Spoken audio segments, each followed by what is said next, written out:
بھٹی صاحب، نیازی صاحب کہتے ہیں کہ اگر خان صاحب کو 2018 میں لانا ٹھیک تھا تو اب آپ خود انکشاف کر رہے ہیں کہ سلطان راجہ بھی ویسے ہی لائے گئے، تو اب ان کا آنا کیسے غلط ہو گیا؟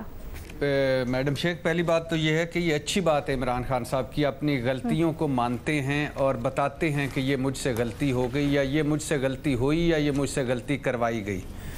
دوسری یہ بھی اچھی بات ہے کہ وہ یہ پبلکلی کہتے ہیں، کوئی چھپاتے نہیں ہیں۔ تیسری بات یہ ہے کہ مجھے بھی الیکشن کمیشن پر بہت سارے تحفظات ہیں۔ الیکشن کمیشن کا جو کنڈکٹ ہے towards Tehreek Insaf, towards P D M, اس میں بہت ساری چیزیں ہیں جس پر بات ہو سکتی ہے اور بات ہوتی رہی ہے۔ اچھا، لیکن میں عمران خان صاحب کی اس بات سے سہمت نہیں ہوں، مطلب ایگری نہیں کرتا۔ اس کی وجہ یہ ہے کہ بلا شبہ آپ کو نیوٹرلز نے نام دیا ہوگا، بلا شبہ گارنٹی بھی دی ہوگی، مگر آپ وزیر اعظم تھے، آپ کے پاس سب طاقتیں تھیں، سب وسائل تھے اور اتنی اہم تقرری تھی۔ آپ نے مجھے بتایا تھا عمران خان صاحب 22 سال کہ مجھے ٹیم سلیکشن کرنا آتی ہے، ٹیم سلیکشن ہی تو میں نے کی ہے ساری عمر، اور میرے پاس بیسٹ ٹیم ہے۔ اور پھر عمران خان صاحب، آپ نے مجھے کہا آپ ورلڈ کپ کا کریڈٹ لیتے ہیں، آپ کپتان ہیں اور لینا بھی چاہیے، لیکن ورلڈ کپ میں 10 کھلاڑی اور بھی تھے۔ جتنا ورلڈ کپ نے اللہ نے ورلڈ کپ کے ذریعے آپ کو عزت، شہرت اور مقام دیا، اتنا وہ باقی جو 10 ہیں وہ حاصل کر پائے ہیں، اس لیے کہ کر پائے ہیں کہ آپ کپتان تھے، اس لیے کریڈٹ زیادہ آپ کو ملا۔ کرونا ہینڈلنگ کا آپ بہت زیادہ کریڈٹ لیتے ہیں کہ وہ میں نے بیسٹ کرونا ہینڈلنگ تھی، ان میں این سی او سی بھی تھے، فوجی بھی تھے، نیوٹرلز بھی تھے اور سارے ادارے بھی تھے، مگر کریڈٹ کس نے لیا؟ آپ نے۔ تو لہٰذا آپ کپتان تھے، آپ جب کریڈٹ لیتے ہیں اچھی باتوں کا، تو جب بری بات ہو جاتی ہے وہ کسی پر ضدی بچوں کی طرح نہیں ڈال دیتے کہ پالا بچہ یہ میرا کام نہیں ہے، یہ کسی اور کا کام ہے۔ یہ آپ کا کام تھا، یہی تو آپ کا کام کے آئے تھے۔ 15 بندے آپ نے لگانے تھے ٹوٹل پاکستان میں، اور جو آپ کہتے تھے میں بیسٹ ٹیم ہے، 15 بندے نہیں لگا سکے۔ دوسری بات یہ ہے کہ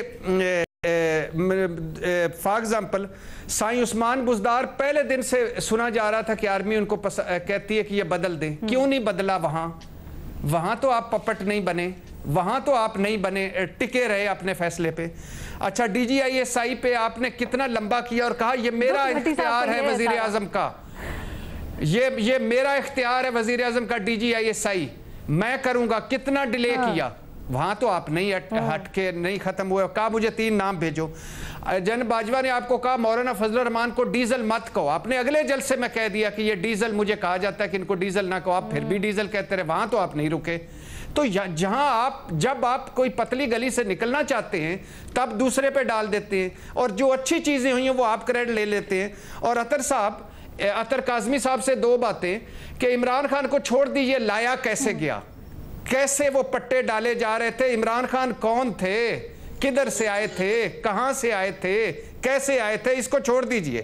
ووٹ آف کانفیڈنس کی صرف بات کر لیں، عمران خان صاحب خود مانتے ہیں اور سارے ممبر مانتے ہیں۔ کس وجہ سے ملا ووٹ آف کانفیڈنس؟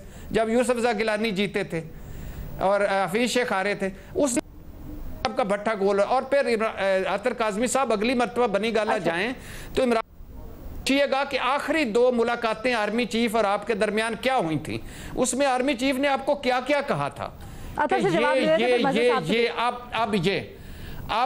اب یہ نہیں کریں، اب یہ نہ کریں، اب یہاں نہیں، اب ہماری یہاں بس ہو گئی، اب آپ یہ کریں، اب آپ فلام کریں۔ اور چیئرمین سینٹ کی میں بات ہی نہیں کرتا الیکشن کی، وہ عطر کو بھی پتا ہے، مجھے بھی پتا ہے۔ ٹھیک ہے۔